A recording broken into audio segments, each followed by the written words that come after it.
Malankara Catholic TV സംപ്രേഷണം ചെയ്യുന്ന സന്തോഷത്തിൻ്റെ സദ്വാർത്ത എന്ന പരമ്പരയുടെ 103-ാം എപ്പിസോഡിലേക്ക് ഏവർക്കും സ്വാഗതം. ദൈവതിരുനാമത്തിന് മഹത്വമുണ്ടായിരിക്കട്ടെ. ഇന്ന് സ്ലീബാ പെരുന്നാളിന് ശേഷമുള്ള 4-ാം ഞായറാഴ്ച. സ്ലീബാ പെരുന്നാൾ മുതൽ ആരാധനാക്രമ വർഷം ആരംഭിക്കുന്ന കൂദോസ് ഈത്തോ ഞായർ വരെയുള്ള 7 ആഴ്ചകളാണ് സ്ലീബാ കാലം. ആരാധനക്രമ വത്സരത്തിലെ അവസാന കാലമായ സ്ലീബാ കാലം നമ്മുടെ കർത്താവിൻ്റെ 2ാമത്തെ വരവ്, ലോകാവസാനം, മരിച്ചവരുടെ പുനരുത്ഥാനം, പൊതുവിധി, സ്വർഗീയ ജെറുസലേമിൻ്റെ പ്രത്യക്ഷത എന്നീ ചിന്തകൾ ധ്യാന വിഷയമാക്കുന്നു. ഇന്നത്തെ സുവിശേഷ ഭാഗം വിശുദ്ധ ലൂക്കായുടെ സുവിശേഷം 16-ാം അധ്യായം 13 മുതൽ 18 വരെയുള്ള തിരുവചനങ്ങളാണ്. യേശുക്രിസ്തുവിൻ്റെ ഗലീലയിൽ നിന്ന് ജെറുസലേമിലേക്കുള്ള യാത്രാ വിവരണത്തിലാണ് ഈ വചനഭാഗം ഉൾപ്പെടുന്നത്. ഫിഷോഗരനും ഗ്രീക്ക് ഭാഷാ നിപുണനുമായ ലൂക്കായുടെ ശിഷ്യത്വ വിചാരമാണ് ഇവിടെ പ്രതിഫലിക്കുന്നത്. സ്വത്തും പണവും ഭൗതിക നന്മകളും കൈകാര്യം ചെയ്യുന്ന ക്രിസ്തു ശിഷ്യർ പുലർത്തേണ്ട ജാഗ്രതയും ദൈവരാജ്യ പ്രവേശനത്തിൻ്റെ മുൻഗണനയും എടുത്തു പറയുന്നതാണ് ഈ സുവിശേഷ ഭാഗം. ലൂക്കായുടെ സുവിശേഷം 16-ാം അധ്യായം ആരംഭിക്കുന്നത് വിവേകപൂർവം പ്രവർത്തിച്ച കാര്യസ്ഥൻ്റെ ഉപമയിലൂടെയാണ്. 16-ാം അധ്യായം 1 മുതൽ 8 വരെയുള്ള തിരുവചനങ്ങൾ. കാര്യസ്ഥൻ ജീവിതത്തിലെ ഒരു പ്രതിസന്ധി ഘട്ടത്തിൽ തൻ്റെ ജീവിതം ഭദ്രമാക്കാൻ വിവേകപൂർവം പ്രവർത്തിച്ചതുപോലെ ശിഷ്യർ ദൈവരാജ്യ പ്രവേശനത്തിന് വിവേകപൂർവം പ്രവർത്തിക്കണം എന്ന താക്കീതാണ് ഉദാഹരണ കഥയായ ഈ ഉപമ. കാര്യസ്ഥൻ സമ്പത്ത് വിവേകപൂർവം ഉപയോഗിച്ചതുപോലെ ശിഷ്യർ സമ്പത്ത് വിവേകപൂർവം ഉപയോഗിക്കണം. 4 ഗുണപാഠങ്ങൾ ഈ വചനഭാഗം നമുക്ക് നൽകുന്നുണ്ട്.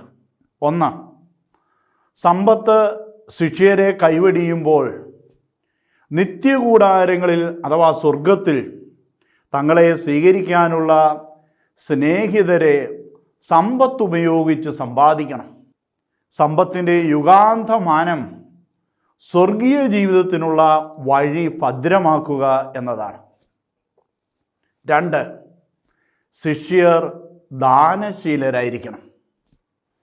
3, ശിഷ്യർ സമ്പത്ത് ധൂർത്തടിക്കരുത്. ഉത്തരവാദിത്വ ബോധത്തോടും വിശ്വസ്തയോടും സമ്പത്ത് കൈകാര്യം ചെയ്യണം. 4, ശിഷ്യർ സമ്പത്തിനെ മാമോനാക്കി അതിൽ ആശ്രയിക്കുകയും അതിന് സേവനം ചെയ്യുകയും അരുത്. 4ാമത്തെ ഈ ഗുണപാഠത്തിൻ്റെ വിശദീകരണമാണ് ഇന്നത്തെ സുവിശേഷ ഭാഗം. ലൂക്കായുടെ സുവിശേഷം 16-ാം അധ്യായം 13 മുതൽ 18 വരെയുള്ള തിരുവചനങ്ങൾ. ഇവിടുത്തെ ഭൃത്യൻ യേശു ശിഷ്യനാണ്, ഞാനും നിങ്ങളും. 2 യജമാനന്മാർ, 1 ദൈവമാണ്, 2 അഥവാ മറ്റൊന്ന് മാമോനാണ്. വിശുദ്ധ മത്തായിയുടെ സുവിശേഷം 6-ാം അധ്യായം 24-ാം തിരുവചനം, ദൈവത്തെയും മാമോനെയും സേവിക്കുവാൻ ഒരുവന് സാധിക്കുകയില്ല. മാമോന എന്ന പദം അറമായ ഭാഷയിൽ നിന്ന് വന്നതാണ്. യഹൂദരുടെ തർഗുങ്ങളിലും തൽമൂദിലും കുമ്രാൻ രേഖകളിലും ഈ പദം ഉപയോഗിച്ചിട്ടുണ്ട്. ഇതിൻ്റെ ഹീബ്രു പരിഭാഷയാണ് മാമോൻ. പ്രഭാഷകൻ്റെ പുസ്തകം 31-ാം അധ്യായം 8-ാം തിരുവചനത്തിലാണ് ഈ പദം ആദ്യം കടന്നു വരുന്നത്. റാബിമാരുടെ ഗ്രന്ഥങ്ങളിൽ ഇത് ധാരാളമായി കാണാൻ കഴിയും. മാമോന എന്ന അറമായ പദം ഗ്രീക്ക് ഭാഷയിൽ മാമോനാസ് എന്നും പഴയ ലത്തീനിൽ മാമോന എന്നും ഇംഗ്ലീഷിൽ മാമോൻ എന്നും രൂപം മാറുന്നതായി കാണാൻ കഴിയും. നീതിരഹിതമായി സമ്പാദിച്ച പണം എന്നാണ് ഇതിൻ്റെ യഥാർത്ഥ അർത്ഥം. ദാരിദ്ര്യം അനുഭവിക്കുന്നവർക്കിടയിൽ സമ്പന്നരായിരിക്കുന്നത് അധാർമികതയാണ്. ദാനധർമ്മം നമ്മെ ദരിദ്രരുടെ സുഹൃത്തുക്കളാക്കും, സ്വർഗത്തിൽ നിക്ഷേപം കൂട്ടും, സ്വർഗീയ നിത്യകൂടാരം നമുക്കായി ഒരുക്കപ്പെടും. യേശു ശിഷ്യൻ്റെ സ്വപ്നം സ്വർഗീയ നിത്യകൂടാരമാണ്. ലൗകിക സമ്പത്തിനെ സേവിക്കുക, ലൗകിക സമ്പത്തിന് അടിമയാവുക, ലൗകിക സമ്പത്തിൽ ആശ്രയിക്കുക, ഇത് ദൈവാശ്രയബോധത്തിനും യേശു ശിഷ്യത്വത്തിനും എതിരാണ്.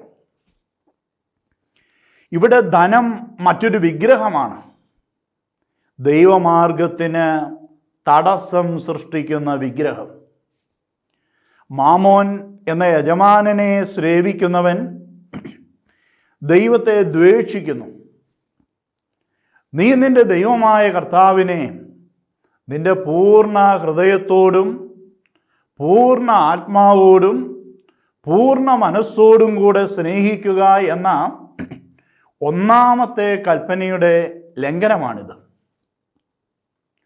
ലൗകിക സമ്പത്തിനെ സേവിച്ച് സ്നേഹിച്ച് അതിനോട് ചേർന്ന് നിൽക്കുന്നവൻ ദൈവത്തിൻ്റെ ഭൃത്യനായിരിക്കുക ദുഷ്കരമാണ്. മത്തായിയുടെ സുവിശേഷം 19-ാം അധ്യായം 24-ാം തിരുവചനം, ധനവാൻ സ്വർഗരാജ്യത്തിൽ പ്രവേശിക്കുന്നതിനേക്കാൾ എളുപ്പം ഒട്ടകം സൂര്യക്കുഴയിലൂടെ കടക്കുന്നതാണ്. ഒരു ഭൃത്യന് 2 യജമാനന്മാരെ സേവിക്കുക സാധ്യമല്ല എന്ന യേശുവിൻ്റെ പഠിപ്പിക്കലിനെ പണക്കൊതിയരായ ഫരീസയർ പരിഹസിച്ചു. തോറയിൽ അധിഷ്ഠിതമായ മതരാഷ്ട്ര സങ്കല്പം വെച്ചു പുലർത്തിയവരാണ് ഈ ഫരീസയർ. അൽമായ ഗണമായിരുന്ന ഈ ഫരീസയർ നിയമത്തോടുള്ള പ്രതിബദ്ധത മൂലം നിയമജ്ഞരോട് മമത പുലർത്തുന്നവരായിരുന്നു. പലപ്പോഴും നിയമജ്ഞരും ഫരീസയരും യേശുവിൻ്റെ പ്രതിയോഗികളാണ്. ആത്മാക്കളുടെ അമർത്യത, മരിച്ചവരുടെ ഉയർപ്പ്, അന്തിമവിധി, മാലാഖമാരുടെ അസ്തിത്വം എന്നിവയിലെല്ലാം വിശ്വസിച്ചിരുന്ന ഫരീസയർ പണമോഹികളായിരുന്നു. പണക്കൊതിയന്മാർ ശിഷ്യത്വത്തിലെ ധനവിനിയോഗത്തെക്കുറിച്ചുള്ള പഠിപ്പിക്കലിനെ പരിഹസിച്ചു. പണക്കൊതിയന്മാർ യേശു ശിഷ്യത്വത്തിലെ ധനവിനിയോഗത്തെക്കുറിച്ചുള്ള പഠിപ്പിക്കലിനെ പരിഹസിച്ചു. സ്വയം ന്യായീകരിക്കുന്നവർ യേശു ശിഷ്യത്വത്തിന് ആവശ്യമായ പരിത്യക്തത, ശൂന്യവൽക്കരണം എന്നിവ ഒരിക്കലും മനസ്സിലാക്കുകയില്ല. ഉപഭോഗ സംസ്കാരം, ആളിക്കത്തുന്ന ധനതൃഷ്ണ ഹൃദയ നിയമമാക്കിയവരാണ് ഈ പണക്കൊതിയരായ ഫരീസയന്മാർ.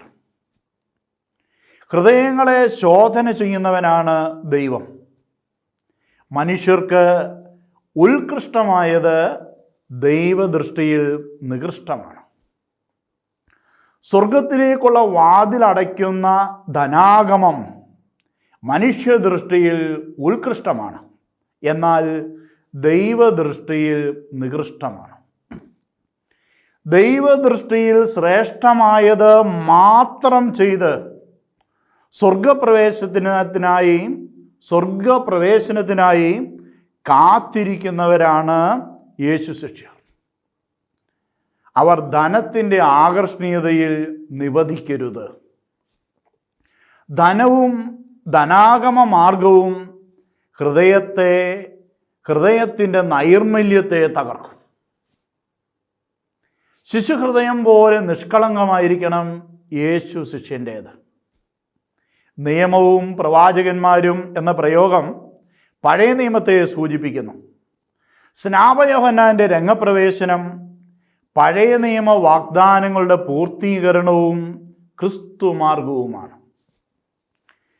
പുതിയ നിയമത്തിൽ മുഖ്യമായത് ദൈവരാജ്യ പ്രവേശനമാണ്. ധനം ദൈവരാജ്യ പ്രവേശനത്തിന് ഉതകുന്നതാകണം. ധനത്തിൻ്റെ ആകർഷണീയ വലയങ്ങളെ, ലൗകിക സ്ഥാനമാനങ്ങളെയും സുഖഭോഗങ്ങളെയും ത്യജിച്ച് പരിത്യക്തതയിലൂടെയും സ്വയം ശൂന്യവൽക്കരണത്തിലൂടെയും ദൈവരാജ്യ പ്രവേശനം സാധ്യമാക്കുന്നതിന് യേശു ശിഷ്യർ ബലം പ്രയോഗിക്കണം. നോമ്പിൻ്റെയും ഉപവാസത്തിൻ്റെയും പ്രാർത്ഥനയുടെയും താപസ ജീവിതത്തിൻ്റെയും കാഠിന്യം പേറുന്നതാണ് ബലം പ്രയോഗിച്ചുള്ള ദൈവരാജ്യ പ്രവേശനം. നിയമത്തിലെ ഒരു പുള്ളി എന്ന പ്രയോഗം ഹെബ്രായ അക്ഷരങ്ങൾ വേർതിരിച്ചു കാട്ടുന്ന ഹ്രസ്വമായ നീട്ടലുകളെ സൂചിപ്പിക്കുന്നു. ദൈവവചനം മാറ്റമില്ലാത്തതാണ്. നിയമത്തെ അസാധുവാക്കാനല്ല യേശു വന്നിരിക്കുന്നത്, മറിച്ച് അതിൻ്റെ പൂർത്തീകരണത്തിനായിട്ടാണ്. യേശു പഠിപ്പിക്കുന്ന യേശു ശിഷ്യത്വത്തിൻ്റെ ഗുണപാഠങ്ങൾ പഴയ നിയമ വിരുദ്ധമല്ല, മറിച്ച് നിയമങ്ങളുടെ പൂർത്തീകരണമാണ് എന്ന് യേശു ഇവിടെ സമർത്ഥിക്കുന്നു. 18-ാം തിരുവചനത്തിൽ യേശു വിവാഹത്തിൻ്റെ വിശ്വസ്തതയെ ഊന്നിപ്പറയുന്നതിനായി വിവാഹമോചനത്തെയും പുനർവിവാഹത്തെയും വിലക്കുന്നതായി കാണാൻ കഴിയും. വിവാഹേതര ലൈംഗിക ബന്ധത്തെ സൂചിപ്പിക്കുന്ന വാക്കാണ് വ്യഭിചാരം. സാധുവായ വിവാഹത്തെക്കുറിച്ചും വിവാഹം ആവശ്യപ്പെടുന്ന വിശ്വസ്തതയും ആജീവനാന്ത ബന്ധവും സൂചിപ്പിക്കുന്നതാണ് യേശുവിൻ്റെ ഈ വാക്കുകൾ. സാധുവായ വിവാഹത്തെ വേർപെടുത്തി മറ്റ് ലൈംഗിക ബന്ധവും വേശ്യാവൃത്തിയും കൂടിത്താമസിക്കലും ശുദ്ധതയ്ക്കെതിരെയുള്ള തെറ്റും വ്യഭിചാരത്തിൻ്റെ തലത്തിലുള്ള തിന്മകളാണ്. പഴയ നിയമം വ്യഭിചാരത്തെ സൂചിപ്പിക്കാൻ ഉപയോഗിക്കുന്ന നാഫ് എന്ന ഹീബ്രു പദത്തിന് തുല്യമായി പുതിയ നിയമം ഉപയോഗിക്കുക മോയിക്കയ്യ എന്ന ഗ്രീക്ക് പദമാണ്. ഇത് സൂചിപ്പിക്കുന്നത് പ്രസ്തുത പ്രവൃത്തിയുടെ ശാരീരിക മാനമാണ്. വിഗ്രഹാരാധനയും ദൈവത്തോടുള്ള വിശ്വസ്തത കുറവും ഈ വാക്കിൻ്റെ അർത്ഥതലങ്ങളായി പിന്നീട് മാറുന്നത് നമുക്ക് ബൈബിളിൽ കാണാൻ കഴിയും. ദൈവരാജ്യത്തിൽ നിന്നും ഒരുവനെ നിർദാക്ഷിണ്യം പുറംതള്ളുന്ന ഗുരുതര പാപങ്ങളിൽ ഒന്നായിട്ടാണ് വിശുദ്ധ പൗലോസ്ലീഹ വ്യഭിചാരത്തെ കാണുന്നത്. ആദിമ ക്രൈസ്തവ സഭ വ്യഭിചാരത്തിനെതിരെ ശക്തമായ താക്കീത് നൽകുന്നുണ്ട്. ലോകത്തോടുള്ള മൈത്രി പ്രതീകാത്മകമായി ഈ വാക്ക് അവതരിപ്പിക്കുന്നുണ്ട്. വ്യഭിചാരം സഹോദര സ്നേഹത്തിനെതിരാണെന്ന് റോമാലേഖനം പറയുന്നുണ്ട്. അസന്മാർഗികളെയും വ്യഭിചാരികളെയും ദൈവം വിധിക്കും എന്ന് ഹെബ്രായ ലേഖനം പറയുന്നു. യേശു ശിഷ്യൻ കാര്യസ്ഥനാണ്. കാര്യസ്ഥന് തന്നോട് തന്നെയും ദൈവത്തോടും മറ്റുള്ളവരോടും വിശ്വസ്തത അത്യന്താപേക്ഷിതമാണ്. യുഗാന്ത്യ ചിന്ത ജനിപ്പിക്കുന്ന ഈ ശ്ലീബാകാലത്ത് ശരിയായ യേശു ശിഷ്യത്വത്തിൻ്റെ പാതയിലേക്ക് നമുക്ക് തിരിഞ്ഞു നടക്കാം. ധനമോഹവും വിശ്വസ്തതക്കുറവും ദൈവരാജ്യ പ്രവേശനത്തിന് മാർഗതടസ്സം സൃഷ്ടിക്കാതിരിക്കുന്നതിന് നമുക്ക് ജാഗ്രത പുലർത്താം. കുരിശെടുക്കലും പരിത്യക്തതയും സ്വയം ശൂന്യവൽക്കരണവും ആവശ്യപ്പെടുന്ന യേശു ശിഷ്യത്വം പ്രവൃത്തിപഥത്തിൽ കൊണ്ടുവരുന്നതിന് നമുക്ക് പരിശ്രമിക്കാം.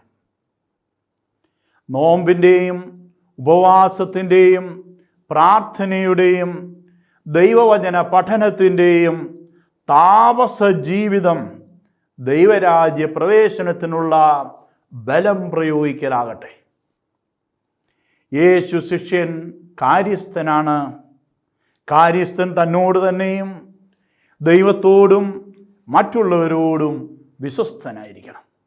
പിതാവിൻ്റെയും പുത്രൻ്റെയും പരിശുദ്ധ റൂഹായുടെയും തിരുനാമത്തിൽ ആമേൻ.